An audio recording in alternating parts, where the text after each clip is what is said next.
Namaskar and welcome to this exciting new episode of Sattology, Debunking Mythology. Today we are continuing our Poorvapaksh part 3. And in the earlier Poorvapaksh with Nilkant Chaturdhar, we discussed 500 year old analysis, and many people have written on that. And also we did in the Poorvapaksh 1 how to do Poorvapaksh. That also we did. It was very technical term. Believe me, I heard that term so many times from so many researchers earlier, but I learned a lot during that show of Nilesh ji himself. So I already disclosed you the name of our guest today.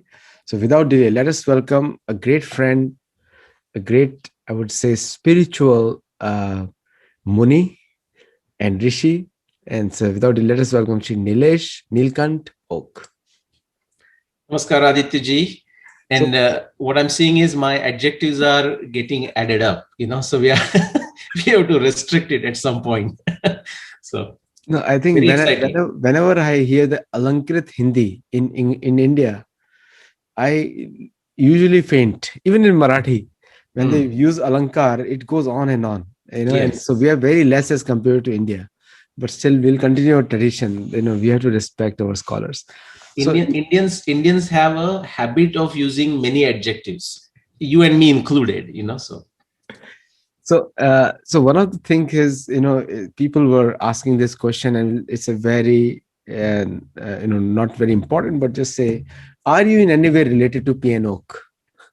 Yeah, that is the good question. And I would encourage everyone, and will use this show to answer that question. So anytime somebody asks me that question again, it's a frequently asked question. I will point them to the link of this show, which is what I have done, because it's a frequently asked question. And I will answer it, of course, today. But because it's a frequently asked question, on my blog site, which is WordPress nileshoak.com, I have one blog, which is a very active blog. I keep on updating it. And it's called Frequently Asked Question, like FAQ. And the first question in that frequently asked question list is this: are you related to Sri P.N. Oak? And the answer is, remember, in the Indian tradition, it doesn't have to be a binary answer. It doesn't have to be yes or no. So that's exactly what I'm going to give. The answer is no or distantly related. So there is no direct relation in the sense of me being his son or a grandson or a nephew or anything like this. So in that sense, the answer is no. The answer is yes, distantly related, in the sense the Indian system of a kula or a gotra. So the last name in this case, Oak, that is very much connected in the sense of a same gotra, Vasishta gotra. Not only that, even within the Vasishta gotra, you can call it a Oak clan, just to translate that in English. So if we go back, let's say, tracing our generations, yuga, because a generation is also a yuga. Every generation is a yuga. So let's say we go back 10 yugas. Now look what happens. If we go back 10 yugas, Sri P.N. Oak and myself would be related. Now I have communicated with his son. His nephew is a retired wing commander from Indian Air Force, and he also does his own research. And that's how we met, not because we met because of the last name. So that's a long introduction. But my point is just to take on this yuga word. Suppose now in this communication, I am saying if we go back 10 yuga, then Sri P.N. Oak and I would be related. Now, if somebody just takes this statement 5,000 years down the road, and now they attach the yuga of 432,000 and 864,000, what a chaos that would be. That's right. Okay, so this is just a good example. A generation can be called yuga too. So people have to understand the context. So answer is no or distantly related. So we did Poorvapaksh of your name today. Right. Very good. That's a good beginning over there. So yes, you got your answers, and this was the most commonly asked question to me so far. But at the same time, so when we talk about many people, like such as today we are talking about Konrad Elst's recent statement, the Poorvapaksha, where does it fall under that quadrant which you made for the Poorvapaksha? Very good. We'll start with the quadrant. The quadrant. And do you want me to start? Yes, please. Okay. So in the quadrant, you put it so well that people can, and I would like to use it some from time to time. Some things, if they're good, you have to just appreciate them and use them, Right. giving you Okay. full credit. Right. So reviving, we are following that same tradition. This, you can think of this as a part 3, reviving the tradition of Poorvapaksha. And at some point, we would have discussed the various claims for the year of Mahabharat war that fall into this second millennium BCE. So that everyone understands what second millennium BCE is, it is a claim anytime that falls between 1000 BC and 2000 BC. Okay, that's the second millennium BCE. At some point, we would have come to this point and discussed it. A recent article by my very good friend, Dr. Konrad Elst, just gives us a perfect opportunity to discuss this. And the reason I'm doing it, because he has written that article in a Pragyata, okay, which is a portal managed or operated by my other very good friend, okay, Ashish Dhar. And so I owe the response, okay, because especially my date is definitely not close to this, but it has nothing to do with the fact that my date is not close to this, okay. It needs to be rebutted because it is utterly unscientific, it's utterly inconsistent, and it's utterly illogical.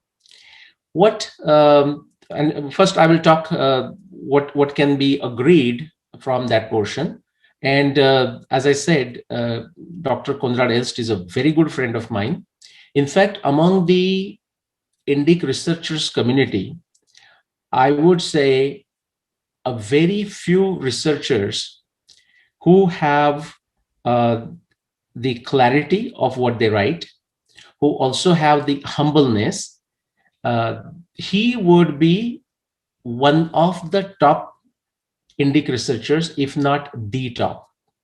So right at the beginning, I want to express how much in respect I hold him as an individual. So this is not about the individual, and that's also a very fine critical part of the Poorvapaksha.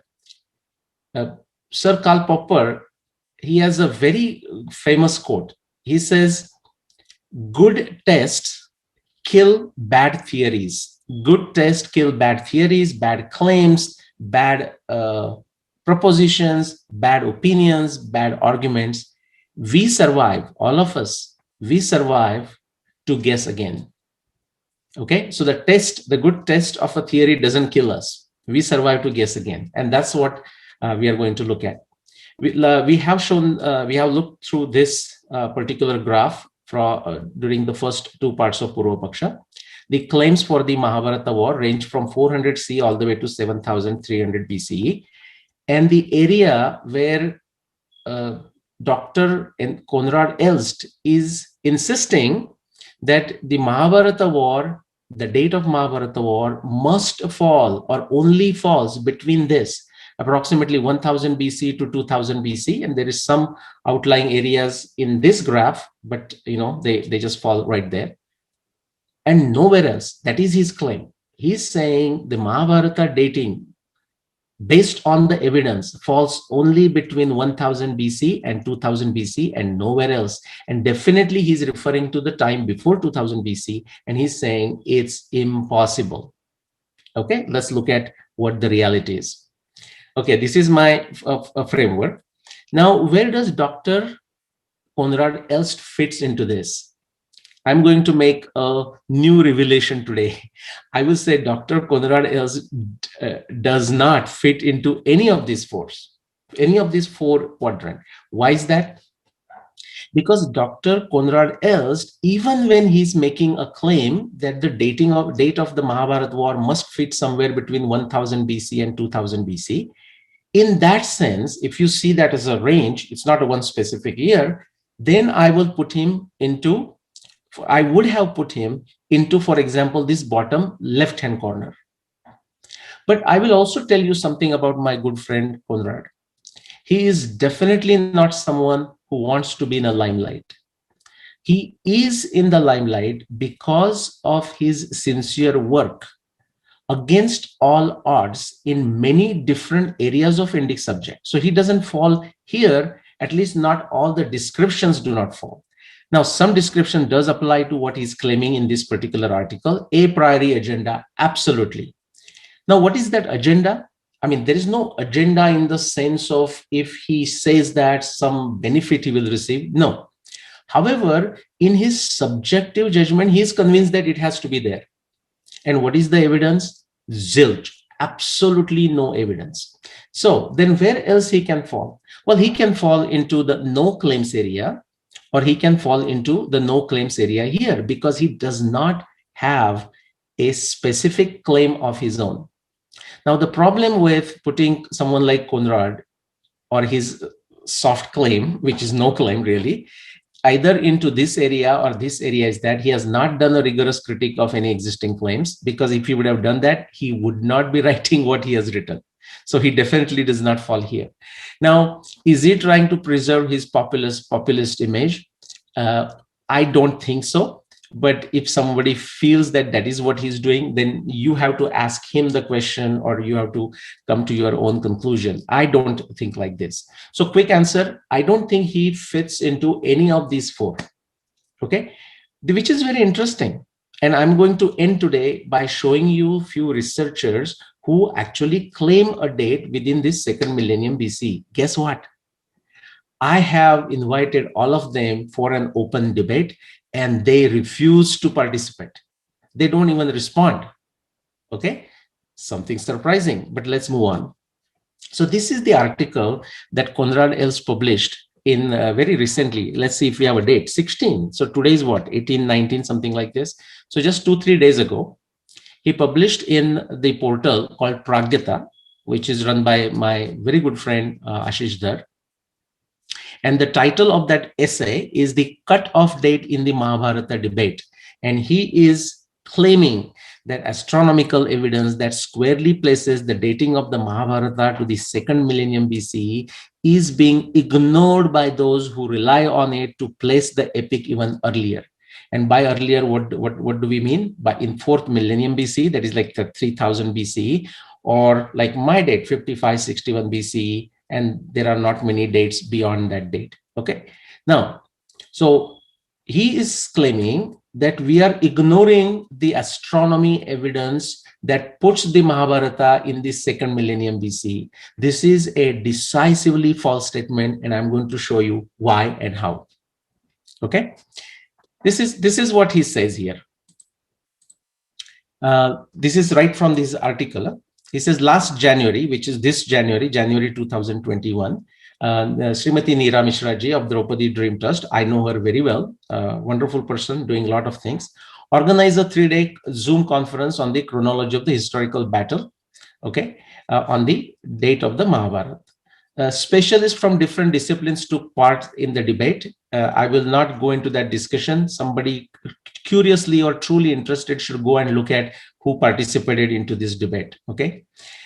We do not have the ambition for a two-horizon of the different positions. Okay, so he doesn't want to get into the detailed positions. Well, he should have, by the way, but that is his choice anyways. He says, let's just summarize the contrast between the archaeologist option for the second millennium. Everyone listening to this must keep this in mind. He is giving an impression, an illusion that as if the people who are putting a claim of the Mahabharata war in second millennium BCE are making use of the archaeology evidence. Please remember this. And Aditya ji, you also please remember that. Okay, that is the claim he's making. And the professional and self-taught astronomer's choice. Okay, so now he's trying to take a dig at some self-taught astronomers. I mean, he's partly right in this, but he's making a distinction of professional and self-taught astronomers, as if like professionals know better. Well, I will talk about that either today or some other episode. So I'm glad that he's embracing the rhetoric and the polemics to take some digs on the way, and that's all fun. I mean, that's good. So choice for the late 4th millennium, which is to say 3000 BCE. And then he mentions, and I would like to thank him for mentioning me and also pointing out that I was not invited. Now, of course, we can do the psychoanalysis of the organizers and whatnot. I will not go into that. Anytime someone invites me, I'm very happy. Anytime someone refuses or dare not invite me, I am happier. Okay, and there is a good reason for it. Anyways, so as I said, I'll not psychoanalyze this, why they did not invite me. I'm not surprised, of course. So it could have been even earlier in the 6th millennium, but Nilesh Oak had not been invited. And he is correct. The 6th my date is 5561 BCE, more than 7,500 years ago, and it is indeed in 6th millennium BC. What is the problem with this claims of his? Okay, here is the problem. The 4th millennium BCE, he's claiming, is due to the astronomy evidence of the Mahabharata text, which is most of the claims. Majority of the claims are around 3000 BCE plus minus 200 years. Here is a news for everyone who is listening, but here is a news for Dr. Konrad Elst.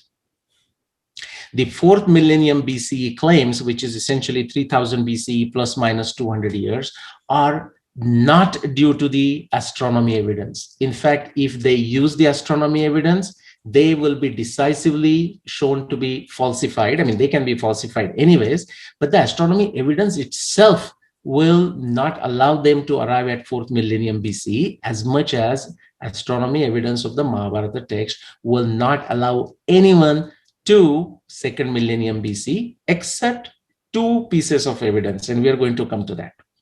But before we go there, I'm saying no evidence. I said that zilch from the Mahabharata text can lead anyone to 3000 BCE plus minus. Right now, all the claims, 60 plus claims for the year of Mahabharata war, are really in a very narrow range, 3000 BCE plus minus 200 years. Now listen to what I'm saying. I am asserting, which means it's backed by evidence, and I'm challenging anyone from this particular 4th millennium bracket to come and have an open on-camera, uncut debate on Sattology or any other platform. There is not even a single piece of evidence, single set of evidence, astronomy evidence or even otherwise, from the Mahabharata text that will allow anyone to arrive at a date, now listen carefully, to 3000 BC plus minus 1000 years. So anywhere from 2000 BC to 4000 BC, dating of Mahabharata is not possible. So now the way Konrad Elst, in some ways he claimed that only it has to happen in 2nd millennium and it's not possible before. I am saying it's definitely not possible between 2000 BCE and 4000 BCE. The difference is Konrad Elst has zilch evidence to support what he said. I have all the evidence of the Mahabharata text, not just astronomy. Every single piece of Mahabharata evidence, if it can be tested objectively, it will take 1 to 6th millennium BCE. And interestingly, that's what I just said, all evidence beyond astronomy, so, and I'll refer to that, so I'll not repeat it here, multidisciplinary evidence from the Mahabharata text, empirical, objectively testable, also points to 6th millennium BC. In fact, outside astronomy, nothing, absolutely nothing points to 4th millennium BC, but even the 2nd millennium BC that Konrad Elst is vouching for. Let's continue with his article. Then he refers to this Mr. Jijit Nadumuri Ravi, okay, and so we'll call him Mr. Ravi. He makes a good overview, but he does not, I mean, Konrad Elst does not give a details of what is the Mr. Ravi's argument, so I will not go into them. I am aware of those arguments, but because they are not mentioned here, I will not go into the analysis. Other than I will say that his arguments are illogical, inconsistent, and unscientific. The arguments of Mr. Ravi, whatever arguments he's making for the dating of Mahabharata. Let's continue. He says there wouldn't be much of a debate over the date, and there wouldn't be claims for the 4th millennium or earlier if there had not been traditionalists and others basing themselves solely on the astronomical data, impervious to any other evidence. This is a decisively false statement. Okay, let's go into that. There is, as I said, there is nothing, nada, absolutely nothing convincing about the claim of Mr. Ravi. Because Dr. Konrad Elst has not given the details, I'm not going into them. But if somebody brings it out, if Dr. Konrad Elst brings it out, or somebody publishes it somewhere, what those arguments are, we will definitely do a Poorvapaksh of those. The traditionalist base, so Dr. Konrad Elst is partly correct that majority of the folks who claim a date around 3000 BC plus minus 200 years indeed take help of the traditional claim. And what is that traditional claim? The traditional claim, I'm calling it the fourth millennium, is based on the dogma and not astronomy evidence. What is the dogma? The dogma of the beginning of a Kali Yuga. This is one statement. And the Kali Yuga beginning with 3102 BC. I'm calling this dogma because there is nothing, nada.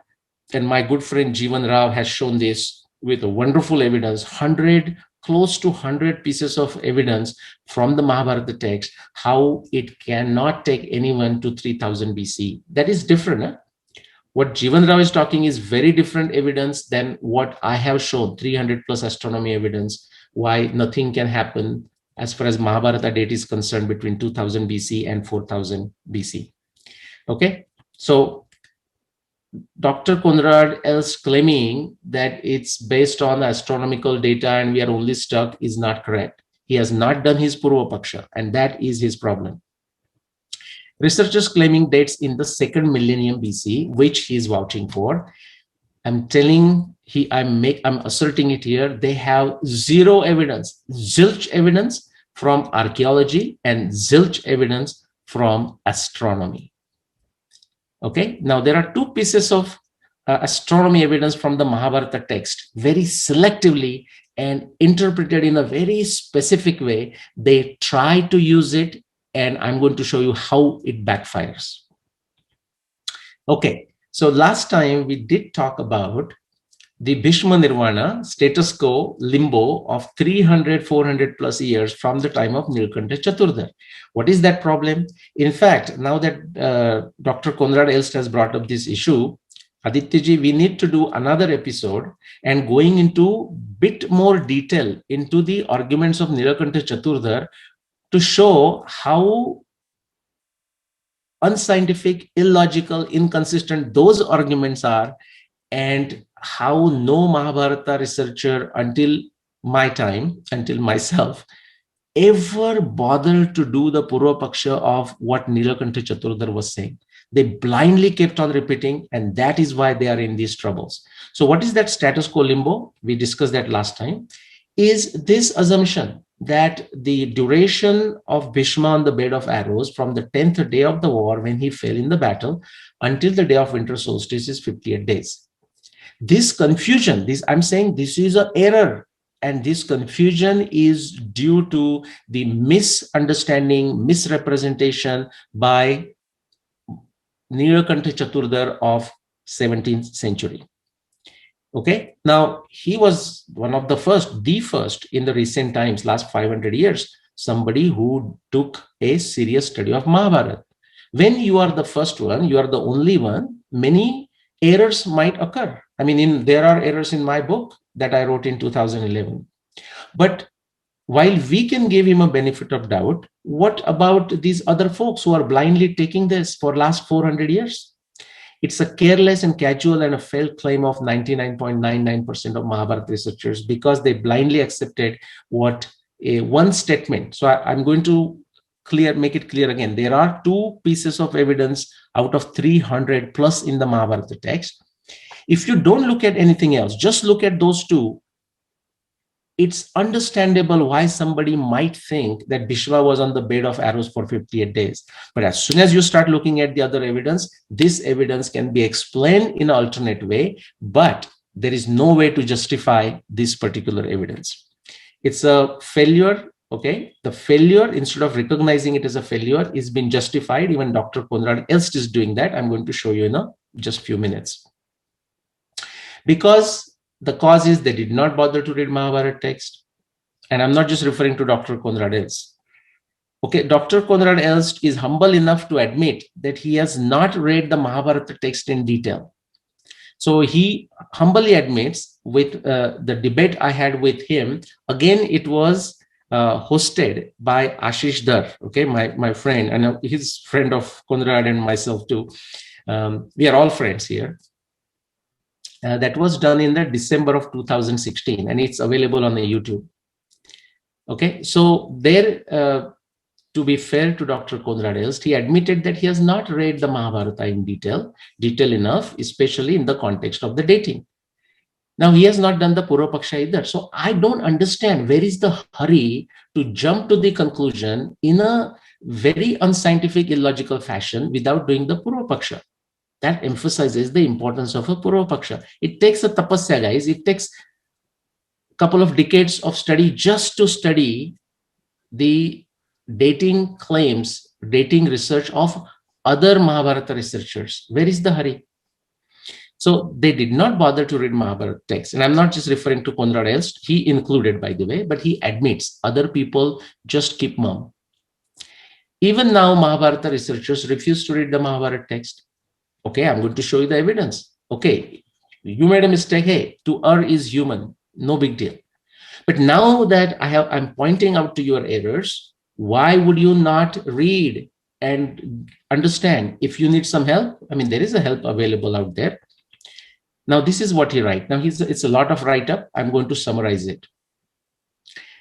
There is no mistake in terms of the calculation he makes. So let me say some words here.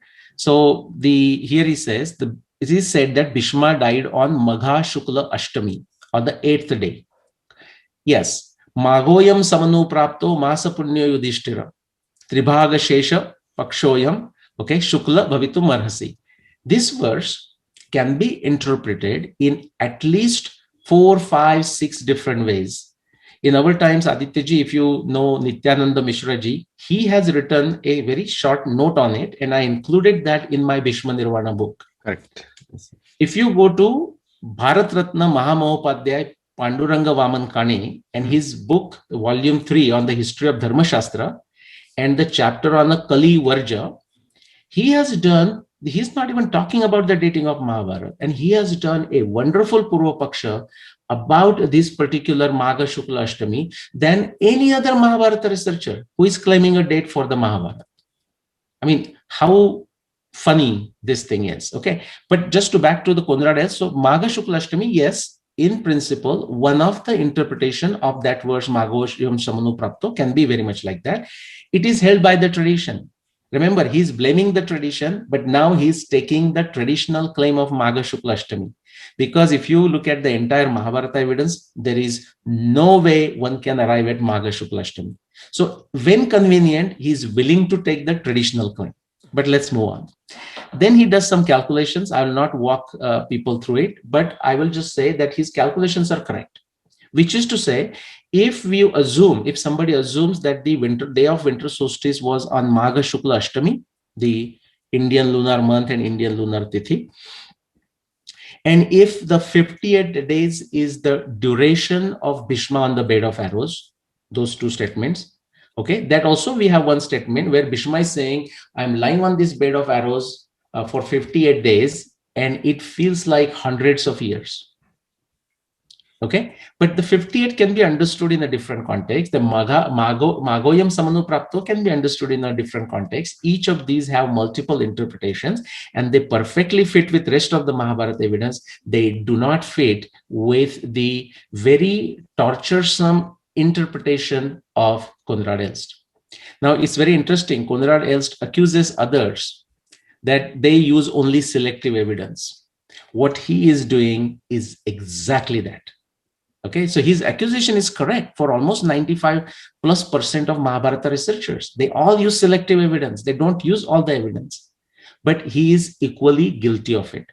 Other than that, I would say whatever he has said on this page, if we accept Magha Shukla Ashtami and if we accept 58 days, then his calculations are correct. And if that was the only evidence we had, actually, indeed, the date of Mahabharata war should fall around what he says, between, say, 1400 to 1800, 1900 BCE.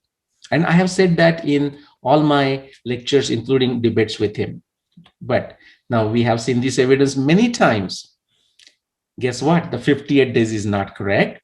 And the Magha Shukla Ashtami is not correct. Even the month of Magha is not correct. What to speak of a specific tithi? So as soon as you realize And what is the evidence? Against that two pieces of evidence from the entire Mahabharata, here, just right on this page, I have a 60 to 80 plus specific evidence, pieces of evidence that go against that particular claim. This evidence that you see on the screen, Adityaji, decisively falsifies what Konradji claimed on the previous page.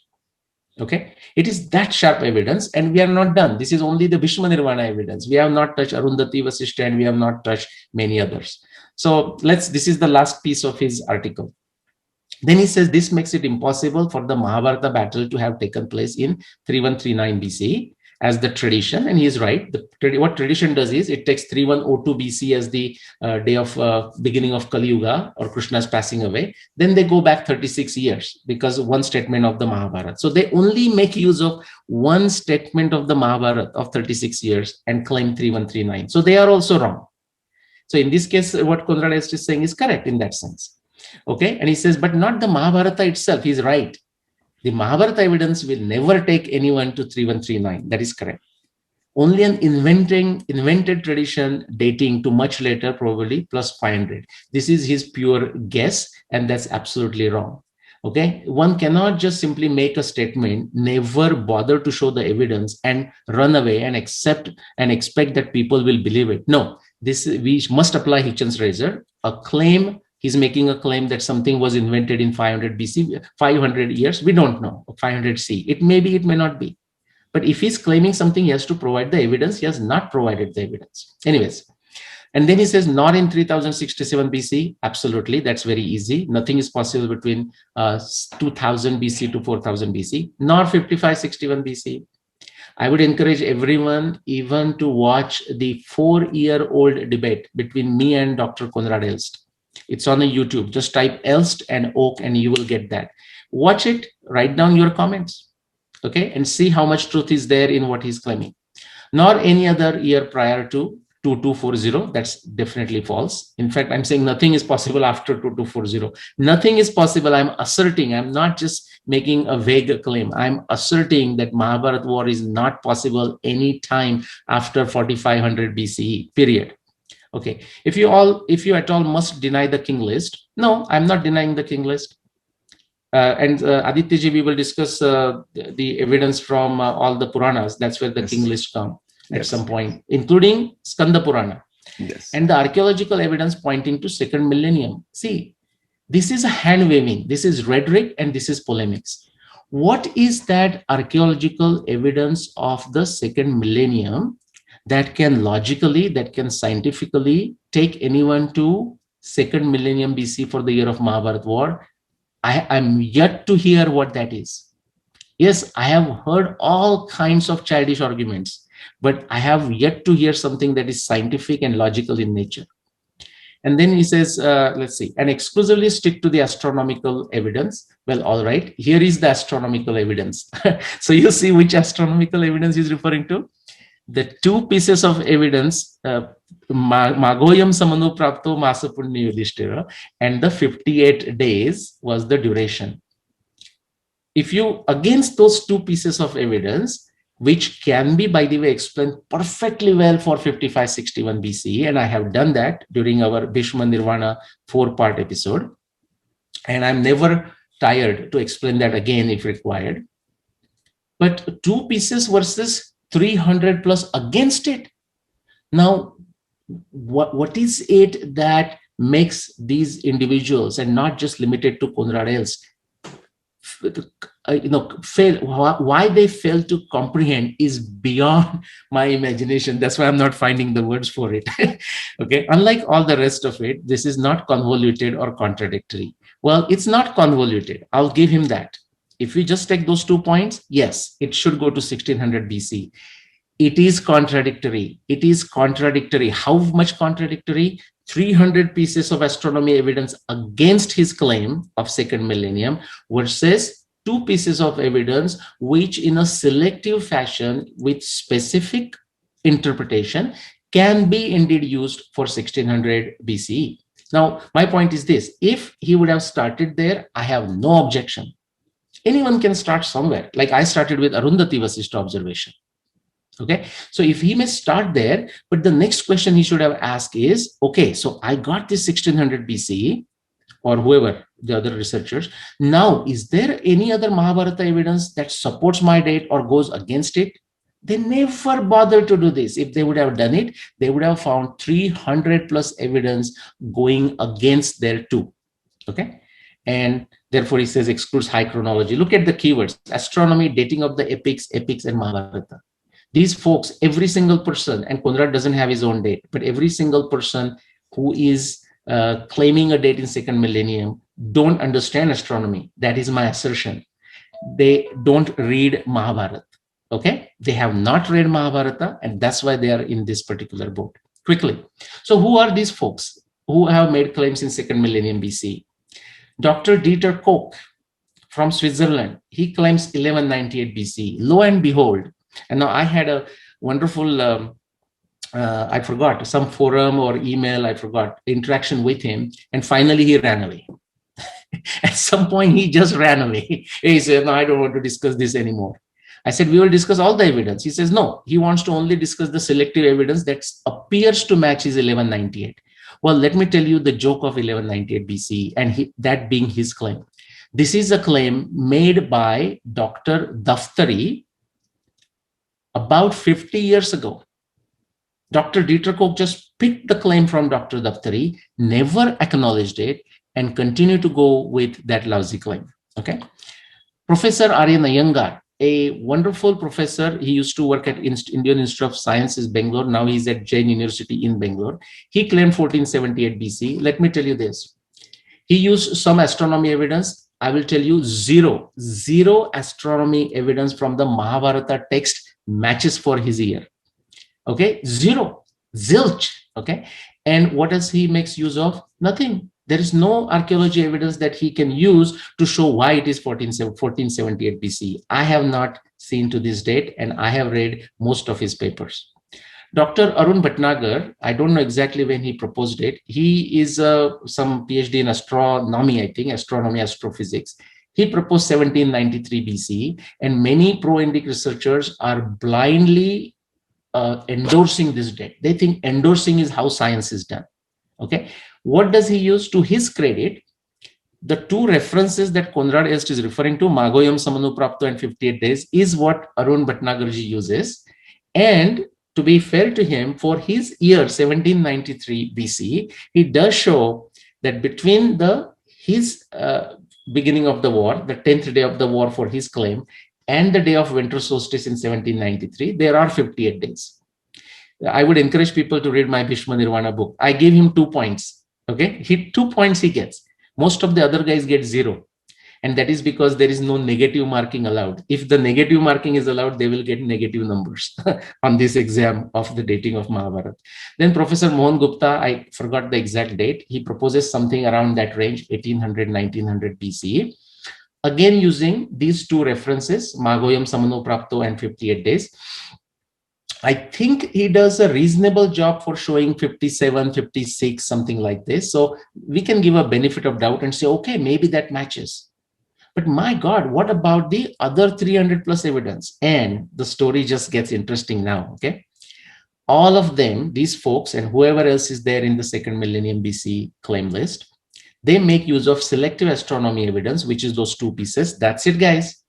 And a 0 use of archaeology evidence. So Dr. Konrad's claim that they are using archaeology evidence to arrive at second millennium BC is utterly false.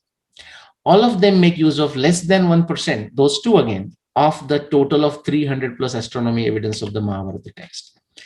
And here is the final statement, and we'll stop. River Saraswati evidence, okay, 100 plus reach of last 150 years from hydrology, geology, geophysics, morphodynamics of rivers, climatology. Oceanography evidence of Dwarka and Pumpuhar that we discussed as a breaking evidence last time. The genetic evidence of a female-male divergence, Monica Carmin's paper 2015. Physical anthropology evidence of craniometrics and non-craniometrics evidence of Professor Kennedy of Cornell, okay, going back many years, some 50 years. And the astronomy evidence of the Mahabharata text and astronomy evidence of other Indic astronomy text decisively falsifies and also rules out Mahabharat war during the second millennium BC, the one that Konrad Elst is claiming. This evidence also decisively falsifies and decisively rules out any date between 2000 BC and 4000 BC, that is the fourth millennium BC that Konrad Elst also refers to. Now, there I'm agreeing with Konrad Elst because he's saying fourth millennium BC is not possible. I agree with him, but I am also saying that the second millennium BC is claiming is also decisively false. Okay, quickly, I would encourage people to read my books. If you are in India, this is directly through subbupublications.com. You can order them online as a combo package or individual book. And if you're outside India, then you can order any of these from Amazon. One of the things which really strikes out, Nireshji, is that the amount of references that you have pointed out in your assertion is phenomenal. Like, for example, first of all, I feel it a plagiarization that you pick up somebody else's study and claim it yours without actually doing your own analysis on it. That is definitely not civil in any way in this kind of academic discussions. Now, second thing, one of the things is I would like to invite to host Konrad Elst, yes, and my other friends Manish Pandit and Vedveer Arya together in April in a forum where we should come up with papers and evidences and discuss it and then democratize it. But just merely stating it without any proof, it's a big disservice to everyone. Yeah, was a couple of challenge. No, so what you're going to do is very good. The couple of challenges is see, it's not even a blame on the researchers. Many of the researchers can get away with extremely inferior, lousy, unscientific, illogical research because the folks who are interested in truly knowing the historicity, truly knowing the date of Mahabharata, they refuse to do the tapasya. And immediately they think, oh, so you want me to study astronomy? Come on. I mean, if a plastic salesperson like me can understand astronomy, and in Konrad's Elst language, the self-taught astronomer, okay, yes, I'm very much a self-taught astronomer, okay. But I would also mention that many astronomers with a PhD do come to me for consultation in the astronomy, not the astrology part, okay. But I'm a self-taught astronomer, and he may not be putting this to put somebody down as a self-taught astronomer. However, I will also would tell you, Aditya-ji, and everyone who is listening, that many professional astronomers act like extremely juvenile, when it comes to dealing with a Mahabharata astronomy. They simply don't have a... So back to yours. So your idea of bringing them together or discussing is fine. But the problem is, whether you ask them to write papers, okay, see, they take the gullibility of a common man to their advantage. When I say they, I mean in general Mahabharata researchers, but it applies to the 3 or 4 names that you took. Okay, absolutely. They take advantage of the gullibility of a common man. So I'll point fingers more towards the common man in the sense of a Mahabharata enthusiast. I'm saying, guys, if you're going to leave it to the experts, even me, because I could be cheating in principle. Yeah, I'm saying, start reading Mahabharata, understand the basics of astronomy, and point the finger saying, hey, Nilesh, what are you saying? How do you explain that? Okay, but to do that, they have to also do Poorvapaksh. Correct. Okay, without that, they cannot do it. Great point. I think the whole point is Mahabharata is a great text, and we all must read it. It's very simple. It's a Sanskrit, and there's a Gita Press edition available, and Nilkant Chaturdhar also you can read. Yeah. And other analyses are there which are in Sanskrit, and also use your work also to see what points you have made to arrive at some guide is there. But some guidance, and I'm saying read all the works. I mean, I want people to read every single work is available on the Mahabharata. Like, what is that? Dr. Jayashree Saranathan, who has written a book which has got my name as a title. I feel very honored. Although she has all her claim is that whatever I have written doesn't make sense. Okay. And I'm saying read that, because if you read it, you will understand how much nonsense can be spouted in the name of a research. Okay. So yeah. And she has made the book available on I forgot, academy.com or somewhere. I would encourage people to read it and see if they can make sense out of it. It's a hilarious. I mean, who said there is no humor in the dating of the Mahabharata war? So another important thing that you made in this, and it's all about Poorvapaksh. Poorvapaksh means, I think you did a great Poorvapaksh on a specific writing today. Now, another thing is, read the Sanskrit text. Don't read translations. Correct. Because translations, they guide your brain towards a particular way. Yes. You can use the translations as an inference point, or as a reference point, but use the Sanskrit shloka which Vyasdev has written, and do a Poorvapaksh. And I think you gave all the shloka numbers also, more than 60. Yeah, right. 60, yep, 60 plus. Because sometime when I say there, it's like a 17 through 23. Correct. So yeah, like those more than 60. It's more than 60. Yes. And those more than 60 shloka which you've already given, which was in the video, in many other videos also, you just shared the same slides. Yeah. Use them and see if you can analyze something. Because some people, they say Balram's 42-day journey fixes up the dates. Now that's one logic people give, and it's a great inference point. Use that also. Absolutely. So see, for example, like Manish Pandit, he disagrees with the Professor Achar, and he disagrees with Professor Raghavan. He changes their date, and so I asked him, so before even changing, again do the Poorvapaksha. Even can you explain why Professor Raghavan arrived at 22nd November as the first day of the war? Or Professor Achar also blindly accepted Professor Raghavan's date? Why did he not do the Poorvapaksha? Because if Professor Achar would have done Poorvapaksha, Dr. Manish Pandit would not have to face this defeat of a debate with me in Delhi at Sangam Talks. Now, he doesn't, by the way, he does not think it was a defeat. He does not think he was defeated in the debate at the Sangam Talk. But let me tell you something. He may say that, but to this day, he has not shared the links of those YouTube links of those 3-part debate anywhere on his social media. Now, if he has succeeded, I mean, if I won the World Cup trophy, wouldn't I hold it, in my living room, right? Whereas on Twitter, the pin tweet that I have the links to those three-part debate. Now that should tell people something. Another important aspect that you mentioned is I'm just saying the date of 22nd November. Now, for example, the solar dates, we all know that the Gregorian calendar or Julian calendar, whatever it is, these actual dates are not these dates, because the actual days are based on the astronomical calculation and can vary. Yeah. So the 22nd, I'm doing a Poorvapaksh based on what you said. Right. That the Western calendar dates may not fit in because they keep changing. The days keep changing. No, but see, so no, I will stop you there, Adityaji. So that is not a problem though. See, Western dates will change with respect to the Indian Tithi. So the Tithi changes, the date will not always be 22nd November. That is understandable.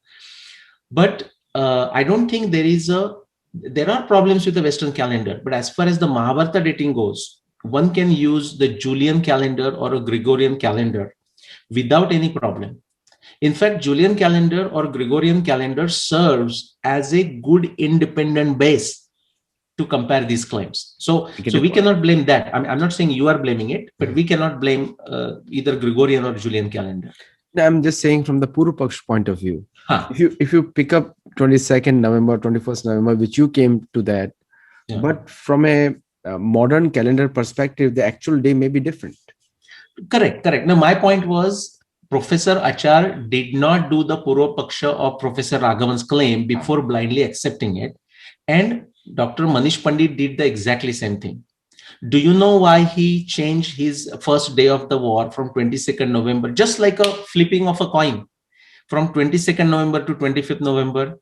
Because I and the debate is there, and I use the word fraud, and I use the word very carefully, okay, not out of like, some very careless and casual word. It's a fraud that has been propagated for at least last 20 years. So I exposed that fraud during the debate, and right there he was forced to change the date from 22nd November to 25th November. Now, did that solve the problem? Absolutely not. But in his mind, he thinks it solved the problem. So you're right. The 42 days duration, for example, 42 days duration of Balarama. Okay. And if you take the beginning nakshatra as a Pushya, the end nakshatra as a Shravana, as per that particular verse, that particular two lines, but the 42 days is fine. But beginning on the Pushya and ending on Shravana does not corroborate my date, 5561 BCE. So just like, the score for all of these folks, second millennium folks, is like a 2 on their side, and 300 goes against them.